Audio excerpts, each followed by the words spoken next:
106 हुतात्मे देऊन आपल्या पूर्वजांनी, आपल्या मराठी बांधवांनी या ठिकाणी मुंबईसह महाराष्ट्र स्थापन केला. मुंबईसह महाराष्ट्र स्थापन झाला, परंतु मुंबई मिळवणारा मराठी माणूस हा महाराष्ट्रामध्ये कुठे आहे, अशा प्रकारची एक चर्चा सुरू झाली किंवा अशा प्रकारचा एक शोध घेण्याचं काम सुरू झालं. आणि त्यावेळेला या महाराष्ट्रातून एक डरकाळी उठली, डरकाळी फुटली. आणि आजचाच तो दिवस 19 जून 1966, त्या दिवशी हिंदू हृदय सम्राट शिवसेना प्रमुख माननीय बाळासाहेब ठाकरे यांनी या शिवसेनेला जन्म दिला. आज त्या शिवसेनेला 58 वर्ष पूर्ण झाली आहेत आणि त्या निमित्तानं आपण सगळे इथे एकत्रितपणे जमलेलो आहोत. बांधवांनो, भगिनींनो, आपणा सर्वांना आदरणीय उद्धव साहेबांचे विचार ऐकायचे आहेत, परंतु आजच्या दिवशी आपण सर्वांनी काही निर्धार केला पाहिजे, काही निश्चय केला पाहिजे. या ठिकाणाहून काहीतरी भूमिका आणि त्याचबरोबर काही संकल्प सोडून आणि तो सिद्धीस नेण्याचा इथं आपण सर्वांनी संकल्प करूनच इथून गेलं पाहिजे. नुकतीच लोकसभेची निवडणूक झाली. या लोकसभेच्या निवडणुकीमध्ये दिल्लीश्वरांना अशा पद्धतीनं सत्तेचा माज मध चढला होता, अशा पद्धतीनं सत्तेची गुर्मी आणि घमेंड आली होती. त्यांनी सांगितलं होतं की इस बार 400 पार. 400 पार, एक प्रकारे 400 पारचा नारा देऊन संपूर्ण देशामध्ये दहशत निर्माण करण्याचा प्रयत्न केला होता की 400 खासदार आमचे निवडून येणार आहेत आणि हे 400 खासदार निवडून येणार असल्यामुळं आमची सत्ता भविष्यात येणार आहे. त्यामुळे जो जो कोणी सत्तेच्या विरोधात बोलेल, जो जो कोणी सत्तेच्या विरोधात जाईल, त्याला शासकीय यंत्रणेचा चौकशीचा ससेमिरा पाठीमागे लावून त्याला आम्ही जेलमध्ये टाकू, अशा प्रकारची इनडायरेक्ट धमकी देण्याचं काम देशाच्या पंतप्रधानांनी केलं होतं. आणि त्यावेळेला संपूर्ण देश चिडीचूप झाला होता. संपूर्ण देशामधून कोणीही त्याच्यावर आवाज उठत नव्हता. आणि त्यावेळेला महाराष्ट्रातून एकच आवाज उठला, अरे 400 पार नहीं, इस बार तुम तडीपार. 400 पार नाही, इस बार तुम तडीपार. आणि तो आवाज होता आपले पक्षप्रमुख उद्धव बाळासाहेब ठाकरे यांचा.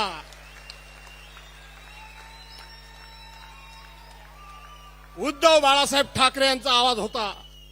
मी एका सभेमध्ये सांगितलं होतं की सुभाषचंद्र बोस यांनी सांगितलं होतं की तुम मुझे खून दो, मैं तुम्हें आजादी दूंगा. छत्रपती शिवाजी महाराजांनी सांगितलं होतं या महाराष्ट्रामध्ये हे स्वराज्य, हिंदवी स्वराज्य स्थापन करणं ही तर श्रींची इच्छा आहे, असं त्यांनी सांगितलं होतं. लोकमान्य टिळकांनी इंग्रजांना ठणकावून सांगितलं होतं, सावरकरांनी सांगितलं होतं. त्या काळामध्ये 8 ज्याला तिथं गवालिया टँकवर महात्मा गांधींनी जेव्हा सांगितलं होतं डू ऑर डाय. एखाद्या माणसाच्या तोंडून एखादं वाक्य सहज निघून जातं, पण तो एक मंत्र ठरतो, तो लढण्याची एक ऊर्जा ठरते. त्याच पद्धतीनं इस बार 400 पार नाही तर तुम तडी पार हा देशामध्ये एक मंत्र घुमला, एक आवाज घुमला. आणि त्या पक्षप्रमुखांनी संपूर्ण महाराष्ट्र ढवळून काढला. आज त्याच्यावर वेगवेगळ्या प्रकारची विश्लेषणं केली जात आहेत, सांगितली जात आहेत. कोण कोणाचा स्ट्राईक रेट सांगतोय, स्ट्राईक रेट सांगतायत. मला वाटतं यांच्या आकडेमोड आणि काही जणांच्याकडे ग्रह खातं गेले बरेच वर्ष असल्यामुळं आकडे लावण्याजवळ त्यांचा संजय राऊत साहेब जवळचा संबंध असावा, जवळचा संबंध असावा. कोणाचा स्ट्राईक रेट काय म्हणत होतात तुम्ही? या महाराष्ट्रामध्ये 45+ तुम्ही सांगत होतात, 45+ तुम्ही सांगत होतात. आणि त्याच वेळेला माझ्या पक्षप्रमुखांनी आवाज दिला, माझे किती तुझे किती हे बघितलं नाही. महाराष्ट्रातल्या 48च्या 48 लोकसभा मतदारसंघामध्ये एखादा मतदारसंघ कदाचित चुकला असेल, तो मतदारसंघ कोणाचा यापेक्षा भाजपाला तडीपार करण्याकरता सगळा मतदारसंघ जर ढवळून काढला कुणी असेल तर ते तुमचे माझे पक्षप्रमुख उद्धव साहेबांनी काढलेला आहे.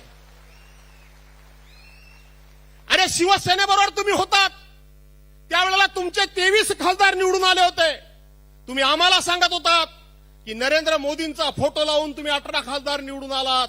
सभागृहामध्ये विधिमंडळाच्या अधिवेशनामध्ये मी सांगितलं होतं की 2014 पर्यंत एकाच्याही बॅनरवर नरेंद्र मोदींचा फोटो कधीही नव्हता.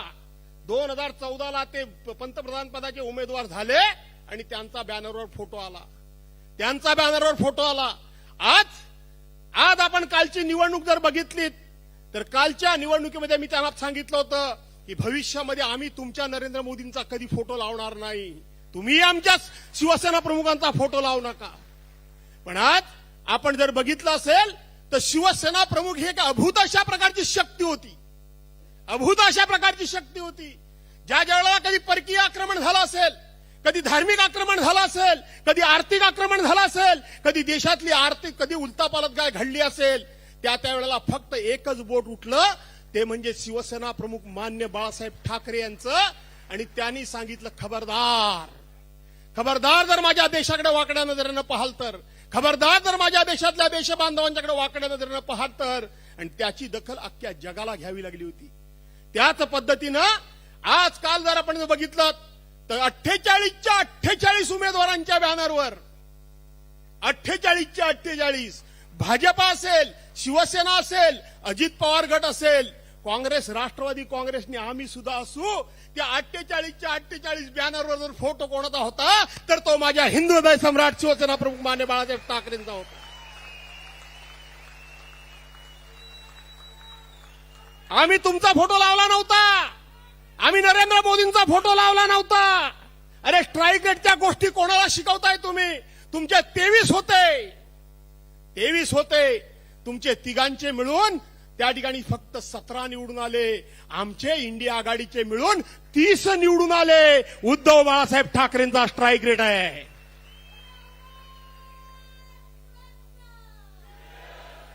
तुम्ही आमचे 13 खासदार चोरून नेलेत. आमच्याकडे फक्त 5 राहिले. 5चे 9 उद्धव बाळासाहेब ठाकरेंनी केले. 200चा स्ट्राईक रेट आमचा आहे. 200चा स्ट्राईक रेट आमचा आहे. तुम्ही आमच्या स्ट्राईक रेटच्या नादाला लागू नका, कारण ही बाळासाहेबांची शिवसेना आहे. आणि म्हणून आजच्या वर्धापन दिनाच्या निमित्तानं मी शिवसेना प्रमुखांचं स्मरण तर करतोच, तुम्हा सर्वांना शुभेच्छा देतोच. पण आज याच्या दिवशी मला असं वाटतं उद्धव साहेब, 2.5-3 महिन्यानंतर विधानसभेच्या निवडणुका आलेल्या आहेत. आज निश्चितपणे तुम्ही आम्हाला काहीतरी आदेश देणारच आहात. आज निश्चितपणे तुम्ही आम्हाला महाराष्ट्राच्या कानाकोपऱ्यामध्ये पाठवणारच आहात. पण या निमित्तानं सर्व शिवसैनिकांना विनंती करतो की आपल्या पक्षाला आता 58 वर्ष झाली. 58 वर्षामध्ये जो आपल्या अंगावर आला त्याला आपण शिंगावर घेतला. ज्याला आपण मोठं केलं त्याला मस्ती आल्यानंतर आपण त्याला जागा त्याची दाखवली. हे सगळं खरं आहे. पण आता भविष्यामध्ये कोणाला छोटं करण्याकरता आपली ताकद, बुद्धी, वेळ, आपले कष्ट, आपले श्रम, आपला पैसा घालवण्यापेक्षा आजच्या दिवशी आपण निर्धार आणि निश्चय करूया की कोणाला छोटं करण्यापेक्षा मी माझी शिवसेना मोठी करेन. हा माझा खरा संकल्प असला पाहिजे. मी मोठा होईन, मी माझी शिवसेना मोठी करेन. आणि ते स्वप्न उद्धव साहेबांचं आहे. आणि ते स्वप्न साकार करण्याकरता आपण सगळे कार्यकर्ते म्हणून या ठिकाणी आलेलो आहोतच. आदित्यजी त्या संदर्भामध्ये जी काय पुढची दिशा आहे ते तर निश्चितपणे त्या पुढे जातीलच. याबद्दल दुमत असण्याचं काही कारण नाही. नवनिर्वाचित खासदारांचं या ठिकाणी अभिनंदन करतो. अमोल, फक्त 48 मतानं तुझा घात झालाय. 48 मतानं तुझा घात झालाय. इथं फक्त थोड्या मतांना नरेंद्र खेडेकर आमचे पडलेत. थोड्या मतानं आमचा त्या ठिकाणी कोल्हापूरच्या बाजूचा गडिंग्लजचा उमेदवार आमच्या थोड्या मतानं पडलाय.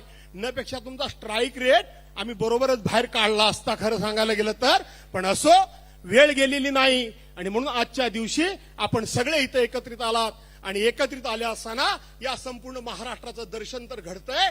पण या संपूर्ण महाराष्ट्राच्या समोर पहिल्यांदा बॅटिंग करायला मला आपण दिलीत, त्याबद्दल आपले मी ऋण व्यक्त करतो. आपल्या सर्वांचे आभार मानतो. आणि मिळणारा जो काही आदेश असेल, संदेश असेल, तो घराघरामध्ये पोहोचवण्याकरता सिद्ध व्हा, सज्ज व्हा. शिवसैनिक म्हणजे दिवस रात्र लढला पाहिजे, ते शिवसैनिक तुम्ही आहात. आणि म्हणून तुम्हा सर्वांना मानाचा मुजरा करून आपल्या सर्वांची रजा घेतो. जय हिंद, जय महाराष्ट्र.